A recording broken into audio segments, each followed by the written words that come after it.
ओम शांति। भक्ति मार्ग में करते हैं साधना। यहाँ है साधन। साधन कौन सा है? बाप दादा की हर एक विशेषता को अपने में धारण करते करते विशेष आत्मा बन जाएंगे। जैसे इम्तिहान के दिन जब नजदीक होते हैं तो जो कुछ स्टडी की हुई होती है, थ्योरी या प्रैक्टिकल, दोनों को रिवाइज कर और चेक करते हैं कि कौन से सब्जेक्ट में क्या कमी रही हुई है। इसी प्रकार अब समय जब नजदीक आ रहा है तो हर सब्जेक्ट में अपने आप को देखो कि कौन सी और कितनी परसेंट तक कमी रही हुई है। थ्योरी में भी और प्रैक्टिकल में भी, दोनों में ही चेक करना है। हर सब्जेक्ट की कमी को देखते हुए अपने को कंप्लीट करते जाओ।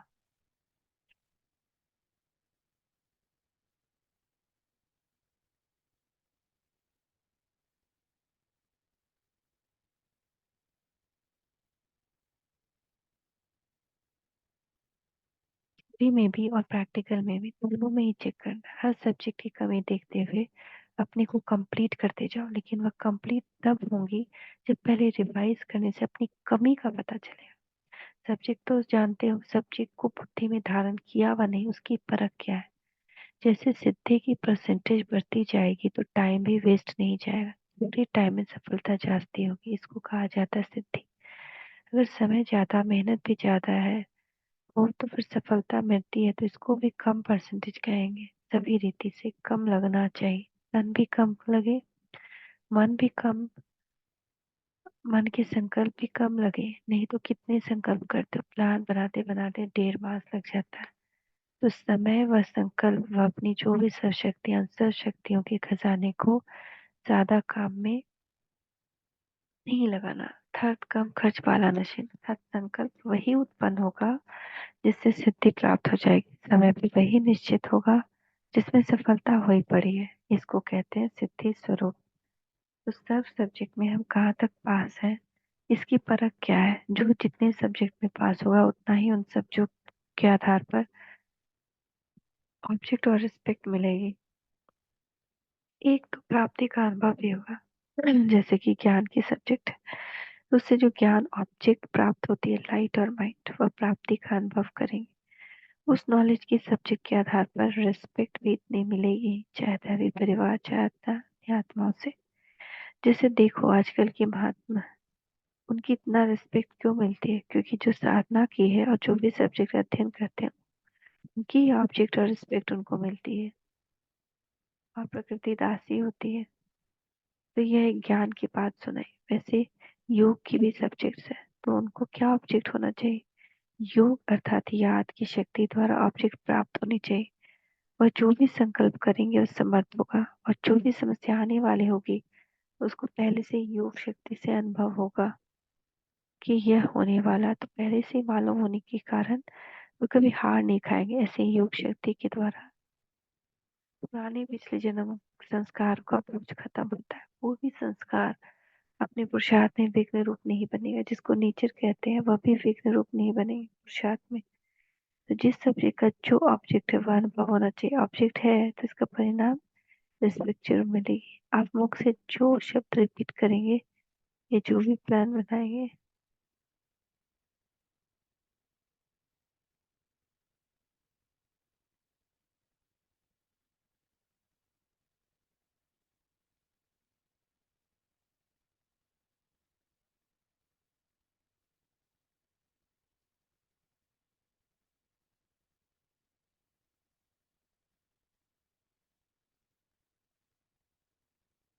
जो भी प्लान बनाएंगे वह समर्थ होने के कारण उसे सभी रिस्पेक्ट देंगे। अर्थात जो भी एक दूसरे को राय देते हो, उस राय की को सभी रिस्पेक्ट देंगे क्योंकि समर्थ है। इस प्रकार हर सब्जेक्ट को देखो, दिव्य गुणों की व सर्विस की जो सब्जेक्ट है उसकी प्राप्ति यह है कि नजदीक संबंध और संपर्क और संबंध में आना चाहिए। नजदीक संबंध और संपर्क में आने से ऑटोमेटिकली रिस्पेक्ट जरूर मिलेगी। ऐसे हर सब्जेक्ट के ऑब्जेक्ट को चेक करो। ऑब्जेक्ट की चेक करने का साधन रिस्पेक्ट। अगर मैं नॉलेजफुल हूँ तो जिसको भी नॉलेज है, क्या वह इस नॉलेज में इतना रिस्पेक्ट देते हैं? नॉलेज को रिस्पेक्ट देना अर्थात नॉलेजफुल को रिस्पेक्ट देना है। अगर योग की सब्जेक्ट में ऑब्जेक्ट है तो और भी किसके संकल्प को परिवर्तन में लाने में समर्थ बना सकते हो, तो जरूर रिस्पेक्ट देंगे। तो इस रीति हर सब्जेक्ट में चेकिंग करनी, हर सब्जेक्ट में और संकल्प में ऑब्जेक्ट व रिस्पेक्ट, इन दोनों की प्राप्ति का अनुभव जो भी करते हैं वही परफेक्ट कहेंगे। परफेक्ट अर्थात कोई भी इफेक्ट से दूर, इफेक्ट से परे है तो परफेक्ट है। चाहे शरीर का, चाहे संकल्प, चाहे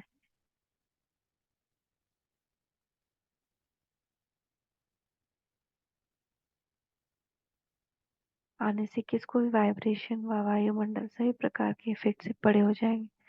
तो समझो सब्जेक्ट में पास अर्थात परफेक्ट है, तो ऐसे बन रहे हो ना। लक्ष्य तो यही है ना। तो अब अपनी चेकिंग ज्यादा होनी चाहिए। जैसे दूसरों को कहते हो कि समय के साथ स्वयं कोई परिवर्तन मिला, वैसे ही सदैव अपने को भी स्मृति में रहे कि समय के साथ साथ स्वयं को भी परिवर्तन मिलाना है। अपने को परिवर्तन मिलाते लाते सृष्टि का भी परिवर्तन हो जाएगा, क्योंकि अपने परिवर्तन के आधार से ही सृष्टि को परिवर्तन में लाने का कार्य कर सकेंगे।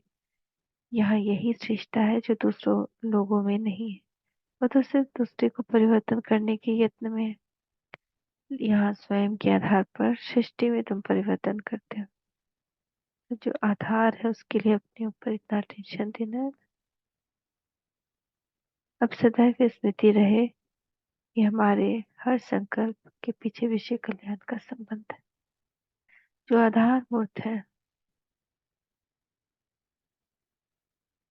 उनके संकल्प सामर्थ्य नहीं, तो उनके समय में परिवर्तन में जो कमजोरी पड़ जाती है, इस कारण आप जितना जितना स्वयं समर्थ बने उतना ही सृष्टि को परिवर्तन करने के का समय समीप ला सकेंगे। ड्रामानुसार समय भले ही निश्चित है, लेकिन वह ड्रामा भी किसके आधार से बना है? आखिर आधार तो होगा ना। उसके आधार मूर्त तो आप हो। अभी तो आप सभी की नजरों में हो। चैलेंज किया है ना 2 वर्ष का। जब ये बातें सुनते हो तो थोड़ा बहुत संकल्प चलता है। ये अगर सचमुच विनाश नहीं हुआ तो यह भी हो सकता है कि 2 वर्ष में ना हो। इस संकल्प में क्या नहीं नहीं चलता है? चलो सामना कर लेंगे, ये दूसरी बात है। इसका मतलब हुआ कि संकल्प में कुछ है तब तो आता है ना। बिल्कुल आपको पक्का है कि 2 वर्ष में होगा। अच्छा समझो आप लोगों से पूछते हैं कि विनाश ना हो तो क्या होगा, फिर आप क्या कहेंगे? जिस तरह समझते हुए स्पष्ट समझाना चाहिए कि ऐसे नहीं कि 2 वर्ष में कंप्लीट विनाश हो जाएगा। नहीं, 2 वर्ष में ऐसे नज़ारे हो जाएंगे जिससे ये लोग समझेंगे कि बरोबर ये विनाश हो रहा है। तो ये मुरली है ना 1973 की है। विनाश शुरू हो गया है। एक बात सहज लग गई तो दूसरी बात सहज लगेगी। विनाश में समय तो लगेगा ना। जब स्वयं संपूर्ण हो जाएंगे तो कार्य भी संपूर्ण होगा। कि सिर्फ स्वयं ही संपूर्ण होंगे? एडवांस पार्टी का क्या कार्य चल रहा है? आप लोगों के लिए सारी फील्ड तैयार कर रहे हैं। उनके परिवार में जाओ ना जाओ, लेकिन जो स्थापना का कार्य होना है उसके लिए वह निमित्त बनेंगे। कोई पावरफुल स्टेज लेकर निमित्त बनेंगे, ऐसे पार्ट्स लेंगे जिसे स्थापना कार्य में मदद बनेंगे। आजकल आप देखेंगे प्रतिदिन न्यू ब्लड का रिगार्ड ज्यादा है। जितना आगे बढ़ेंगे उतना छोटों की बुद्धि काम करेगी, जो बड़ों की नहीं। बड़ी आयु की तुलना में फिर भी छोटेपन में सत प्रधानता रहती है। कुछ न कुछ प्योरिटी की पावर होने के कारण उनकी बुद्धि जो काम करेगी वो बड़ों की नहीं करेगी, ये चेंज होगी। बड़े भी बच्चों की राय का रिगार्ड देंगे। अभी जो बड़े हैं वह समझते हैं कि हम तो पुराने जमाने के हैं, ये आजकल के हैं, इन्हों को रिगार्ड न देंगे और उन्हें भी बड़ा नहीं समझेंगे, तो कायम नहीं चलेगा।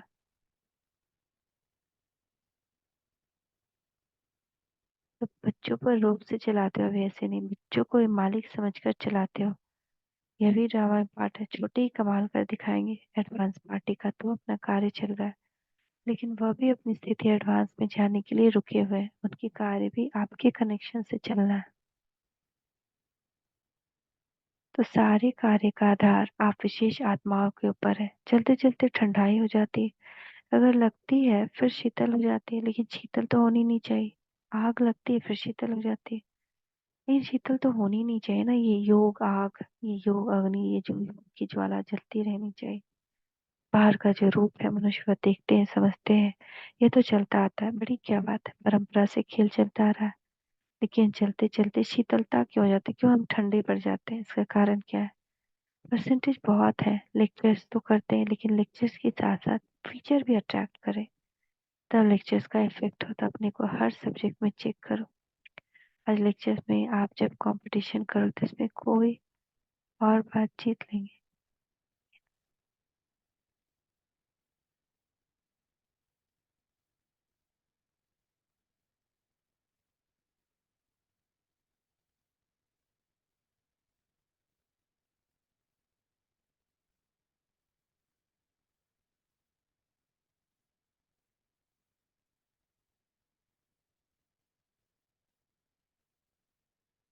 आजकल लेक्चर्स में जब आप कंपटीशन करते हो उसमें भी कई और भी जीत लेंगे, लेकिन जो प्रैक्टिकल में उसमें सभी आपसे हार जाएंगे ना। जो लेक्चर करना हुआ और जो प्रैक्टिकल लाइफ में लाना हुआ, वो तो हम बिल्कुल प्रैक्टिकल लाइफ में लाते हैं तभी लेक्चर करते हैं ना। तो ये मुख्य विशेषता है प्रैक्टिकल लाइफ की। प्रैक्टिकल कोई भी बात आप बताओ तो एकदम चुप हो जाएंगे। तो जब लेक्चर्स प्रैक्टिकल का भाव प्रकट हो तब वह लेक्चर्स देने से न्यारे दिखाए दे। जो बोलते हैं वो नैनों से दिखाई दे कि जो बोलते हैं वो प्रैक्टिकल है। यह अनुभवी मूर्त है, तब उसका प्रभाव पड़ सकता है। बाकी सुन सुनकर तो सभी थक गए। बहुत सुना है, अनेक सुनाने वाले होने के कारण सुनने से सभी थके हुए। कहते सुना तो बहुत है, अब अनुभव करना चाहते हैं। और अब कुछ प्राप्ति कराओ तो लेक्चर में ऐसी पावर होनी चाहिए जो वह एक एक शब्द अनुभव कराने वाला हो। जैसे आप समझते हो ना कि अपने को आत्मा समझो ना कि शरीर, तो इन शब्दों को बोलने में भी इतनी पावर होनी चाहिए जो सुनने वाले आपको शब्दों की पावर से अनुभव हो।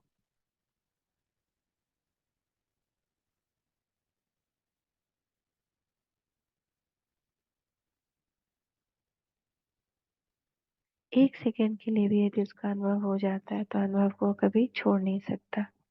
आकर्षित हुआ आपके पास पहुंचेगा। जैसे आप बीच बीच में भाषण करते हो, उनका साइलेंस में जाने का अनुभव, ले जाने का अनुभव कराते हो। तो इस प्रैक्टिस को बढ़ाते जाओ, उनको अनुभव में लाते जाओ। इस पुरानी दुनिया से बेहद का वैराग्य दिलाना चाहते हो तो भाषण में जो पॉइंट्स देते हो वह देते हुए वैराग्य वृत्ति में के अनुभव में ले आओ और फील करे सचमुच यह सृष्टि जाने वाली है, तो इसको तो दिल से लगाना व्यर्थ है। तो जो प्रैक्टिकल करेंगे उन पंडितों आदि के बोलने में पावर होती है। एक सेकंड में खुशी दिला देते और एक सेकंड में रुला देते। तब तो कहते हैं इनका भाषण इफेक्ट करने वाला है। स- सारी सभा को हंसाते भी है, सभी को शमशानी वैराग्य में लाते तो है ना। जब उनके भाषण में इतनी पावर है तो क्या आप लोग के भाषण में पावर नहीं हो सकती? और शरीर बनना चाहते हो तो क्या अनुभव करना चाहते हो?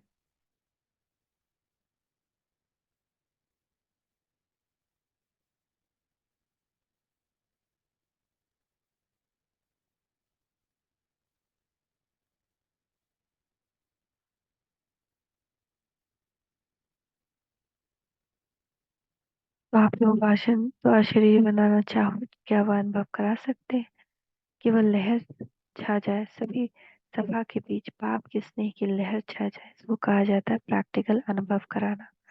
अब ऐसे भाषण होना चाहिए तब कुछ चेंज होगी। वे समझते हैं इनके भाषण तो दुनिया से न्यारे हैं। और भले भाषण में सभा को हंसा लेते हैं, रुला देते हैं, लेकिन अशरीरपन का अनुभव नहीं करा सकते और न बाप का से स्नेह पैदा कर सकते। कृष्ण से स्नेह करा सकते हैं लेकिन बाप से स्नेह नहीं करा सकते। है ना? देखिए तो कितना सारा गाना और भाषण होता है ना, जब एकदम कृष्ण के स्नेह में सब नाचने लग जाते हैं, ये रोने लग जाते हैं, लेकिन ईश्वर से स्नेह नहीं करा सकते।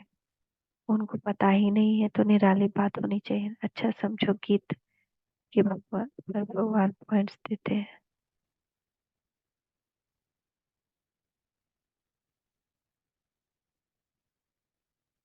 अच्छा समझो गीता के भगवान पर पॉइंट्स देते हो, लेकिन जब तक उनको बाप क्या चीज है, हम आत्मा है परमात्मा है, जब तक ये अनुभव नहीं कराओ तब तक ये बात सिद्ध भी कैसे होगी? ऐसे कोई भाषण करने वाला हो जो उनको अनुभव कराए कि आत्मा और परमात्मा में रात दिन का अंतर है। जब अंतर महसूस करेंगे तो गीता का भगवान भी सिद्ध हो जाएगा। सिर्फ पॉइंट्स में उनकी बुद्धि में नहीं बैठेगा, उससे तो और ही लहरें उत्पन्न होंगी। लेकिन अनुभव करते जाओ।